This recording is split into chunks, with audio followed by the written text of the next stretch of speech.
હવે વિદ્યાર્થીઓ આપણે શરૂ કરીશું દાખલા નંબર 7. દાખલા નંબર 7 ની અંદર રામ, રહીમ અને ઈસુ એક ભાગીદારી પેઢીના ભાગીદારો છે. તો વિદ્યાર્થી મિત્રો અહીં 3 ભાગીદારો છે. પહેલા ભાગીદારનું નામ છે રામ, બીજા ભાગીદારનું નામ છે રહીમ અને ત્રીજા ભાગીદારનું નામ છે ઈસુ. તો અહીં રામ લખી દઈશું, બીજા ભાગીદારનું નામ રહીમ અને ત્રીજા ભાગીદારનું નામ ઈસુ. અને અહીં લખી દઈશું આપણે વિગત અને લાસ્ટ વાળી કોલમમાં આવશે કુલ રકમ. હવે આગળ વધીએ. તારીખ 1/4/2016 ના રોજ તેમની મૂડી અનુક્રમે 60,000, 40,000 અને 50,000 હતી. એટલે ત્રણેય ભાગીદારોની મૂડી આપેલી છે. પહેલા ભાગીદારનું નામ છે રામ, તો પહેલી મૂડી રામની હશે એટલે 60,000. બીજા ભાગીદારનું નામ છે રહીમ, તો બીજી મૂડી રહીમની એટલે 40,000, ત્રીજી 50,000 ઈસુની મૂડી. હવે આગળ વધીએ. વર્ષના અંતે નફાની વહેંચણી કર્યા પછી માલુમ પડ્યું કે મૂડી પર 6% લેખે વ્યાજ ગણવાનું રહી ગયું છે. તો ભૂલ સુધારણા નોંધ લખો. તો જ્યારે પણ વિદ્યાર્થી મિત્રો ભૂલ સુધારણા નોંધ લખવાની કીધી હોય ત્યારે આપણે ફરજિયાત કોષ્ટક બનાવવું પડશે. એટલે મોટા ભાગના દાખલાની અંદર કોષ્ટક આવશે જ આવશે. હવે વિદ્યાર્થી મિત્રો શું કીધું છે? મૂડી પર વ્યાજ ગણવાનું રહી ગયું. કેટલા ટકા લેખે? 6% લેખે. અહીં શું કીધું છે? મૂડી પર 6% લેખે વ્યાજ ગણવાનું રહી ગયું. તો જે રહી ગયું હોય એ આપણે ગણી દઈશું. તો અહીંયા લખીશું મૂડી પર 6% લેખે વ્યાજ. હવે અહીં રામની મૂડી કેટલી છે? 60,000. એના કેટલા ટકા લેખે વ્યાજ ગણવું પડશે? 6%. તો 6 × 6 = 36 એટલે 3,600 આવશે. વિદ્યાર્થી મિત્રો તમને 60,000 મૂડી આવેલી છે તો કેલ્સીમાં તમે ગુણ્યા 6% કરશો ને તો કેટલી રકમ મળશે? 3600. એટલે કેલ્સીમાં 60,000 ગુણ્યા 6 અને 6 પછી કઈ નિશાની દબાવવી પડશે? ટકાની નિશાની. હવે એના પછી બીજી કેટલી રકમ છે? 40,000. તો 40,000 ના કેટલા ટકા? 6%. તો 6 × 4 = 24 એટલે 2,400. અને ઈસુની મૂડી કેટલી છે? 50,000. તો 5 × 6 = 30 એટલે ઈસુની કેટલી મૂડી આવશે? 3,000. હવે આ ત્રણેયનો આપણે સરવાળો કરી દઈએ. શું કરી દઈએ વિદ્યાર્થી મિત્રો? સરવાળો. તો 3600 માં 400 ઉમેરો એટલે 4,000, 4,000 માં 2,000, 6,000, 6,000 ને 3,000 કેટલી રકમ થશે? કુલ 9,000. તો વિદ્યાર્થી મિત્રો અહીંયા સુધી તો તમને દાખલામાં સમજણ પડી હશે. હવે આગળ જે આપણો ટોપિક છે, આપણા ટોપિકનું નામ શું છે? મૂડી પર વ્યાજ.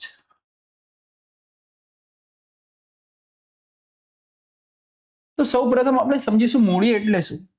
તો ધારો કે અહીં 3 ભાગીદાર છે. કેટલા ભાગીદાર છે? 3. અને આ એક ભાગીદારી પેઢી એટલે ધંધો છે. તો ત્રણેય ભાગીદાર પેઢી શરૂ એટલે ધંધો શરૂ કરવા માટે શું લાવશે? મૂડી.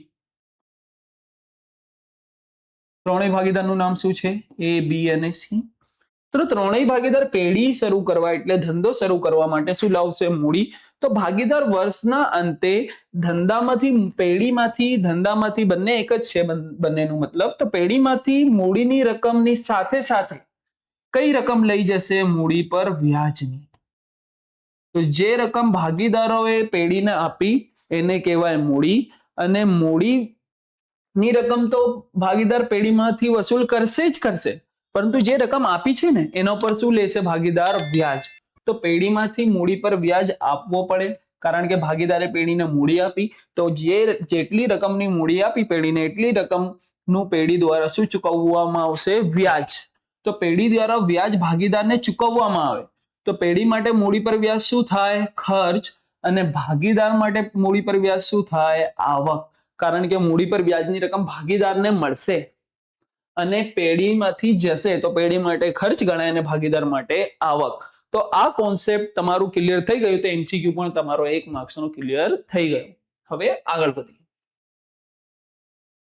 હવે અહીં જે આપણે ખાતો બનાવ્યું, અહીં જે આપણે કોષ્ટક બનાવીએ તો પેઢીના, કારણ કે આપણે હિસાબ પેઢીના લખીએ છીએ. અકાઉન્ટની અંદર કોન્સેપ્ટ છે કે ધંધો અને ધંધાનો માલિક અલગ અલગ છે. તો આપણે માલિક વતી હિસાબ કોનો લખીએ છીએ? ધંધાનો. તો ધંધાની અંદર જ્યારે પણ મૂડીની રકમ ઉપર વ્યાજ આપવામાં આવે ત્યારે પેઢી માટે ખર્ચ ગણાય અને ખર્ચથી નફામાં ઘટાડો થાય. નફામાં શું થાય? ઘટાડો. તો માઇનસ નફામાં ઘટાડો. હવે કુલ રકમ કેટલી છે વિદ્યાર્થી મિત્રો? 9000. જ્યારે પણ નફામાં વધારો કે ઘટાડો થાય, અહીંયા શું થાય છે? ઘટાડો. તો કયા પ્રમાણમાં થશે? નફા નુકસાનના પ્રમાણમાં. હવે નફા નુકસાનનું પ્રમાણ ન આપ્યું હોય ત્યારે સરખા હિસ્સે વહેંચણી કરવી. કેવી રીતે વહેંચણી કરવી? સરખા હિસ્સે. એટલે 9000 ની સરખા હિસ્સે વહેંચણી કરીશું તો કેટલી રકમ મળશે? 3000, 3000 અને 3000. હવે આપણે તફાવત જોઈ લઈએ. તો 3600 માંથી હવે નફામાં ઘટાડો તો અહીં નિશાની માઇનસ. જો નીચે નિશાની માઇનસ આવે ને તો ઉપરની નિશાની વિરુદ્ધ થઈ જાય, એટલે કઈ નિશાની આવશે? પ્લસ. ચાલો હવે 3600 માંથી 3000 આપણે બાદ કરીએ તો કેટલી રકમ મળશે? 600. 2400 માંથી 3000 માઇનસ કરીએ તો કેટલી રકમ મળશે? -600. એટલે કૌંસમાં લખી દઈએ. 3 માંથી 3 બાદ કરીએ એટલે 0. તો અહીંયા જે જવાબ આપણને માઇનસમાં મળ્યો એને શું કરી દઈએ આપણે? આમ નોંધમાં ઉધાર. અને જેનું જવાબ પ્લસમાં મળ્યું એને શું કરી દઈશું આપણે? જમા. તો અહીંયા ભૂલ સુધારણા નોંધનું કોષ્ટક બનાવીશું આપણે. તો અહીંયા શું લખી દઈશું? તારીખ. તારીખ પછી વિગત. વિગત પછી ખાતા વહી પાના નંબર. એના પછી ઉધાર. અને ઉધાર પછી જમા. હવે વિદ્યાર્થી મિત્રો કોનો આન્સર માઇનસમાં મળ્યો? તો રહીમનો. તો રહીમને શું કરી દઈશું આપણે? ભૂલ સુધારણા નોંધની અંદર ઉધાર. તો અહીંયા લખી દઈશું રહીમના.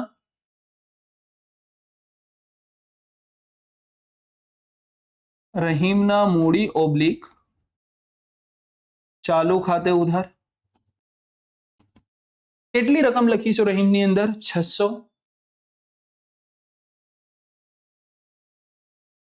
તે જમા બાજુએ કોનું નામ લખીશું આપણે? રામનું. કારણ કે રામને કેટલી રકમ મળવાની હતી? 3600. હવે આપી કેટલી દીધી? 3000. તો વધ્યા કેટલા? 600. તો 600 શું થશે? જમા. એની મૂડીમાં વધારો થશે. તે રામના મૂડી ઓબ્લિક ચાલુ ખાતે. કેટલી રકમ? 600. અહીં ઉધાર બાજુ અને જમા બાજુનો સરવાળો સરખો આવવો જોઈએ. 600 ને 600. તો વિદ્યાર્થી મિત્રો તમને કોષ્ટક આવી રીતે દોરવું પડશે સારી રીતે. અને આમનોંધનું જે કોષ્ટક છે એ પણ તમને સારી રીતે ડ્રો કરવું પડશે. અહીંયા જગ્યાની અછત છે એટલા માટે મેં આવી રીતે બનાવ્યું. ચાલો હવે દાખલા નંબર 8 સોલ્વ કરીએ આપણે. દાખલા નંબર 8. એમાં શું કીધું છે? લતા, ગીતા અને પ્રવીણા એક ભાગીદારી પેઢીના ભાગીદારો છે. હવે અહીંયા 3 ભાગીદાર છે. પહેલા ભાગીદારનું નામ શું છે? લતા. અહીં લખી દઈએ લતા. બીજા ભાગીદારનું નામ શું છે? ગીતા. ત્રીજા ભાગીદારનું નામ શું છે? પ્રવીણા. અને લાસ્ટમાં કુલ રકમ આવશે અને અહીં સ્ટાર્ટિંગમાં આવશે વિગત. આગળ શું કીધું છે? નફાની વહેંચણી કર્યા પછી માલુમ પડ્યું કે ઉપાડ પર વ્યાજ અનુક્રમે 2700, 1200 અને 1500 ગણવાનું રહી ગયું. તો અગાઉના દાખલાની અંદર મૂડી પર વ્યાજ ગણવાનું રહી ગયું હતું. તો અહીંયા શું લખ્યું હતું આપણે? મૂડી પર 6% લેખે વ્યાજ. પરંતુ અહીંયા મૂડી આપેલી તેને વ્યાજની રકમ આપણે શોધી હતી. અને દાખલા નંબર 8 ની અંદર વિદ્યાર્થી મિત્રો ઉપાડ પર વ્યાજની રકમ શોધવાની નથી. ડાયરેક્ટ આપણને પ્રશ્નની અંદર આપેલી છે. તો અહીં લખી દઈએ આપણે ઉપાડ પર વ્યાજ. ચાલો લતાનું વ્યાજ કેટલું છે? 2700. ગીતાનું વ્યાજ કેટલું છે? 1200. પ્રવીણાનું વ્યાજ કેટલું છે? 1500. હવે ત્રણેયનો સરવાળો કરી દઈએ આપણે. તો લતાના 2700, ગીતાના 1200 અને પ્રવીણાના 1500. તો કુલ રકમ કેટલી મળશે? 5400. આના પહેલાના દાખલામાં આપણે મૂડી પર વ્યાજનું કોન્સેપ્ટ સમજ્યા હતા. આ દાખલાની અંદર આપણે ઉપાડ પર વ્યાજનું કોન્સેપ્ટ સમજીશું. ઉપાડ પર વ્યાજ. ઉપાડ પર વ્યાજ.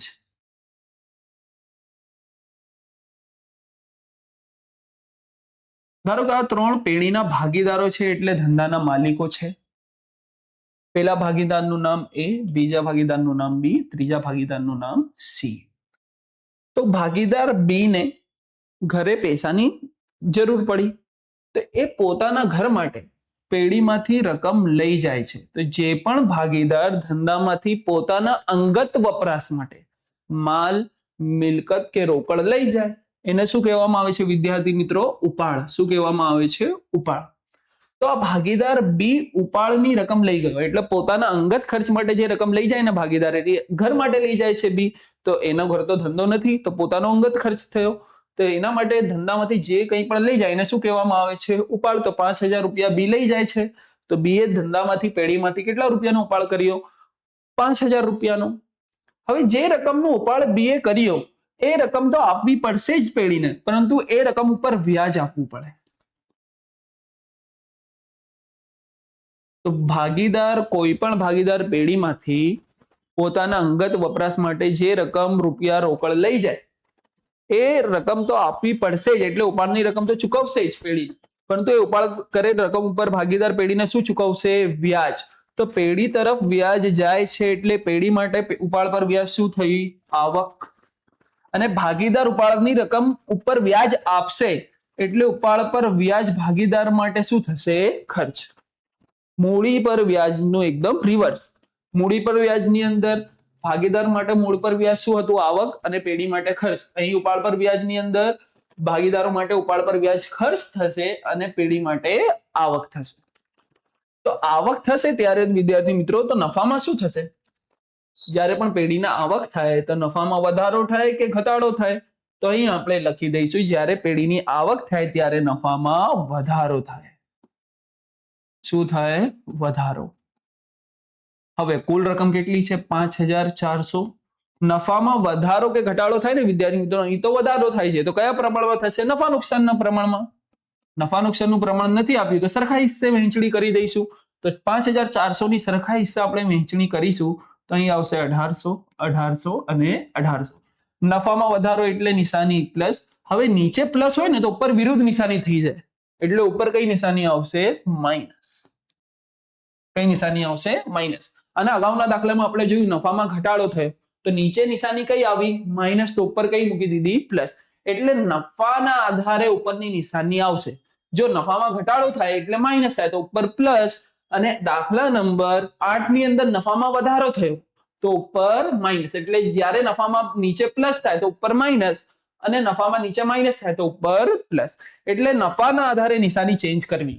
તો નફામાં વધારો કીધું તો નીચે પ્લસ આવી ગઈ તો ઉપર કઈ નિશાની આવશે? માઇનસ.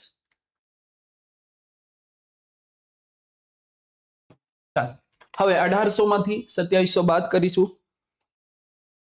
1,800 માઇનસ 2700 તો માઇનસ 900 મળશે, કૌંસમાં લખી દઈએ આપણે. અને 1,800 માંથી 1,200 બાદ કરીશું તો પ્લસ 600 મળશે. 1,800 માંથી આપણે 1,500 બાદ કરી દઈએ તો કેટલી રકમ મળશે વિદ્યાર્થી મિત્રો? 300. જેનું જવાબ માઇનસમાં મળ્યું એને ઉધાર કરી દઈએ, અને જેનું જવાબ પ્લસમાં મળ્યું એને આપણે આમનોધમાં શું કરી દઈએ? જમ. તો વિદ્યાર્થી મિત્રો અહીં ભૂલ સુધારણા નોંધનું કોષ્ટક બનાવવું પડશે. તમે સારી રીતે સ્કેલ પેનનો ઉપયોગ કરી ઘરે બનાવજો.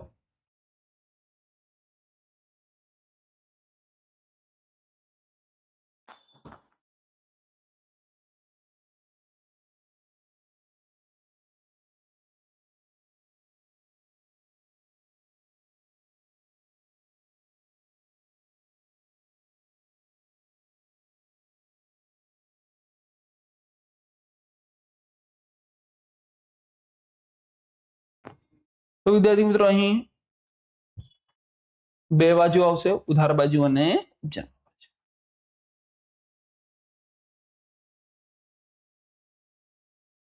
તો સૌ પ્રથમ અહીં લખી દઈએ આપણે તારીખ, તારીખ પછી વિગત, વિગત પછી ખાતા વહી પાના નંબર, અને ઉધાર તેના પછી જમા. ચાલો હવે માઇનસમાં કોનું જવાબ મળ્યું? લતા. તો લતાના મૂડી ઓબ્લિક ચાલુ ખાતે ઉધાર. ચાલો બોલો કેટલી રકમ આવશે વિદ્યાર્થી મિત્રો? 900. હવે પ્લસમાં કોનો જવાબ મળ્યો આપણને? ગીતાનું અને પ્રવીણાનું, તેના મૂડી ખાતે જમા થશે. તો તે ગીતાના મૂડી ઓબ્લિક ચાલુ ખાતે જમા. કેટલી રકમ આવશે વિદ્યાર્થી મિત્રો? 600. અને તે પ્રવીણાના મૂડી ઓબ્લિક ચાલુ ખાતે જમા. કેટલી રકમ આવશે વિદ્યાર્થી મિત્રો? 300. અહીં ઉધાર બાજુ અને જમા બાજુ બંનેનું ટોટલ કેટલું મળશે આપણને? 900 ને 900. અહીં લખી દઈએ આપણે કુલ સરવાળો. તો વિદ્યાર્થી મિત્રો આઈ હોપ તમને દાખલા નંબર 8 અને દાખલા નંબર 7 માં સારી રીતે સમજણ પડી હશે. તો કોન્સેપ્ટ ખાસ કરીને યાદ રાખવા. મૂડી પર વ્યાજ એ પેઢીએ ભાગીદારને ચૂકવવું પડે. તો મૂડી પર વ્યાજ એ પેઢી માટે શું થાય? ખર્ચ, અને ભાગીદાર માટે આવક. પરંતુ અહીંયા આપણે જે ખાતા બનાવીએ છીએ ને એ પેઢી સમજીને બનાવીએ છીએ. તો પેઢી માટે ખર્ચ થયો તો નફામાં શું થયો? ઘટાડો. એટલે નીચે માઇનસની નિશાની તો ઉપર પ્લસની નિશાની. આવી જ રીતે ઉપાડ પર વ્યાજ. ઉપાડની રકમ સાથે સાથે ઉપાડ પર વ્યાજની રકમ ભાગીદારે પેઢીને ચૂકવવી પડે. તો ભાગીદાર માટે ઉપાડ પર વ્યાજ શું થયું? ખર્ચ, અને પેઢી માટે આવક. જ્યારે પેઢી માટે આવક થઈ તો પેઢીના પોઈન્ટ ઓફ વ્યૂથી આપણે આ કોષ્ટક બનાવ્યું. તો પેઢીમાં નફામાં વધારો થયો તો નીચે પ્લસની નિશાની, ઉપર કઈ નિશાની આવશે? માઇનસ.